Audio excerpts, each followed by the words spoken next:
Petrolina here have referred to very glaring, Mr. Speaker, mistakes in this bill. And I'm coming to that argument in a few. So my take is that, and this question was put before the Supreme Court. The Supreme Court ran away from that responsibility of giving advice or opinion to the County Assembly of Nandi and Kericho, and I think the other county was Kajiado. Mr. Speaker, they transmitted back that question to the High Court, and that question is pending in the High Court. My argument is that these both houses of Parliament either passed all of them or at least one house before we can discuss matters of referendum. That brings me to the second argument. Mr. Speaker, many people who have made contributions, including the chair, have talked about unconstitutional constitutional amendments, which is a paradox by itself. Constitutional law experts, Mr. Speaker, and constitutional law practitioners, many of whom are in these chambers, will tell you, Mr. Speaker, the Constitution is what is called in law the gronum, which is, Mr. Speaker, the final law by itself. But, Mr. Speaker, can the final law be unconstitutional against itself? Can you say, Mr. Speaker, for example, an amendment is unconstitutional? What if that amendment passes and becomes part of that gronum? Mr. Speaker, can it then still be unconstitutional?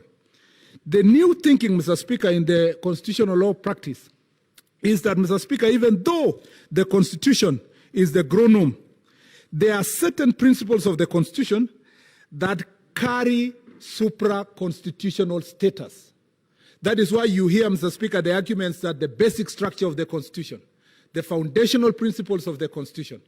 Mr. Speaker, for example, you cannot, Mr. Speaker, say, Mr. Speaker, there are particular principles of the Constitution and our Constitution, for example, Mr. Speaker, which are part of what in law or in Latin called jus cogens, Mr. Speaker, which is the peremptory norm, the norms that, Mr. Speaker, within which you cannot derogate against, Mr. Speaker.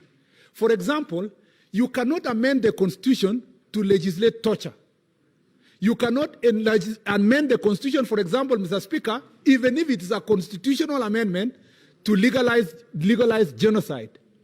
In the same breath, Mr. Speaker, the constitutional structures itself, Mr. Speaker, must protect the basic norms. What are the basic norms in our Constitution? The basic norms in this Constitution are provided for in Article 10 of the Constitution. And these norms include values and principles of governance, Mr. Speaker. Principles that are like rule of law, patriotism, national unity, sharing of devolution of power, rule of law, democracy, participation of the people, human dignity, equity, social justice, inclusiveness, equality, human rights, non-discrimination, and protection of the marginalized. If these are the basic norms, then we cannot derogate against these norms, Mr. Speaker. Then the question we should ask ourselves, can the amendments that have been proposed in the BBI report pass the test of protecting the basic principles and values of the Constitution?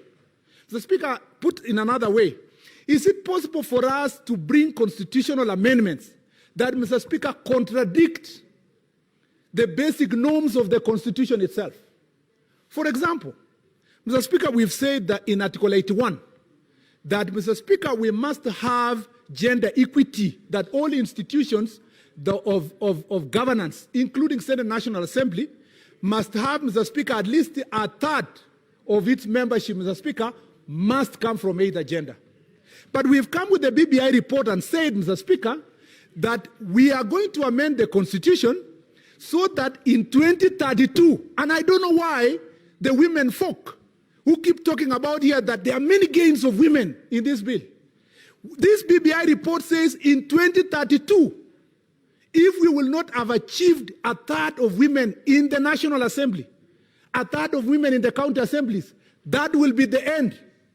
That will be the end of gender, Mr. Speaker, principle in our constitutional order. Meaning, if the county assembly of Elgeyo Marakwet elect 20 MCAs, Mr. Speaker, that are all men, there will be no nomination in 2032 because the principle that is the BBI report will only operate for 10 years. But ask yourself, Mr. Speaker, can you then provide that amendment that takes away that gender principle and still retain Article 81 of the Constitution that says at least a third? In 2032, we will have a problem. And the problem will be this amendment is sitting on what foundation, Mr. Speaker? Mr. Speaker, another example I would like to give is that, Mr. Speaker, you have, I am a bit, Mr. Speaker, disoriented because I've seen the time is running. But, Mr. Speaker, I'd like to give one more example. That, Mr. Speaker, you have a provision that says there must be equity in share of positions in government and representation in constituencies. Is it then fair, Mr. Speaker, to say that responsibility is left to IEBC in Article 89 of the Constitution, but go to the schedule of the Constitution and look some of the constituencies, and for this matter, 70 of them, away, Mr. Speaker, from the discussion in the principles of Article 10 that, Mr. Speaker, it must be distributed fairly. Mr. Speaker, the same question would be asked in terms of, Mr. Speaker, the question of the provision of the ombudsman position. I saw the chair of the Legal Affairs Committee struggling, trying to justify, Mr. Speaker, that the ombudsman, yes, will be there. He will be there investigating judges. He will be there intimidating judges, Mr. Speaker. He will be there giving calls and telling judges, if you don't do this, if you don't do the other one, you will be removed. But then ask ourselves that, the Constitution allows JSC to retain its power, Mr. Speaker, to investigate and interrogate judges. How will the two provisions sit together? How do you bring constitutional amendments that contradict the basic structure of the Constitution and the basic foundation of the Constitution in terms of the values and principles, Mr. Speaker?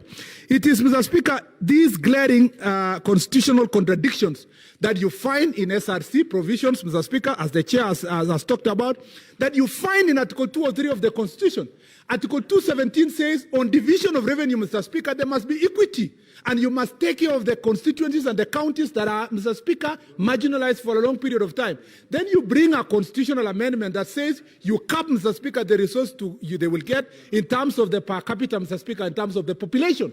Mr. Speaker, the question you ask yourself, is it fair after the effort we put, Mr. Speaker, this last year on division of revenue, that now we go back and take away these gains from counties like Lamu, from Tana River, from Wajir, from Garissa, Mr. Speaker, and we happily sit here and say these counties can lose money anyway, and we are putting that principle in the Constitution. I understand why the chair was struggling.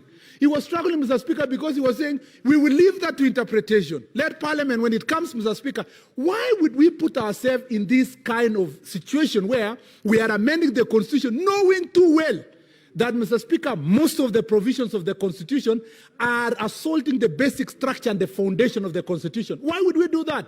So that then a few people can achieve their political objectives, Mr. Speaker, at the expense of the principle and values of the country. I submit, Mr. Speaker, that even though time is too short for me to make this, can I request 2 minutes, Mr. Speaker? Only 2. No, just finish because it's you're almost so that I conclude. You are wasting what you already have. I know it's going to end in a short while. Mr. Speaker, my submission will be this, that, Mr. Speaker, the Constitution does not prohibit this House or the National Assembly to amend this bill.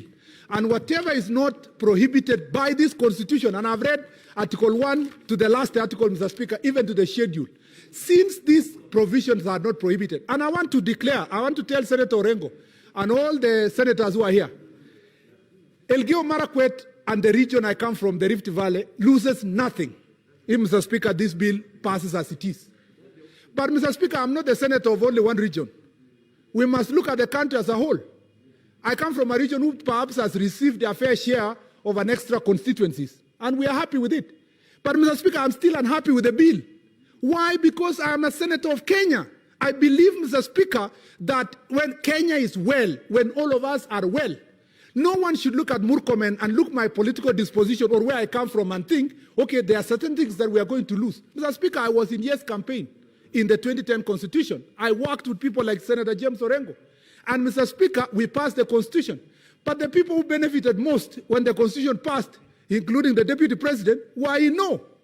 Being in no, Mr. Speaker, and Mr. Speaker, defending basic issues that are about this Constitution does not mean you are going to be personally at a loss.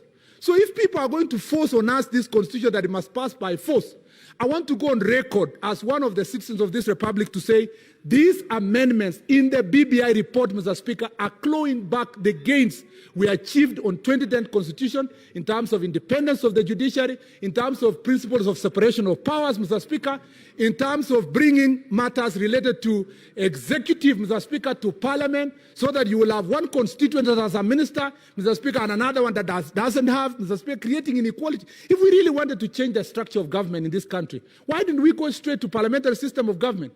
How are we going to sit the amendments we brought here for certain few members of Parliament to come to become cabinet? Okay. Your time is up. Your time is up. Your time is up. You are not on record, Senator Murkomen.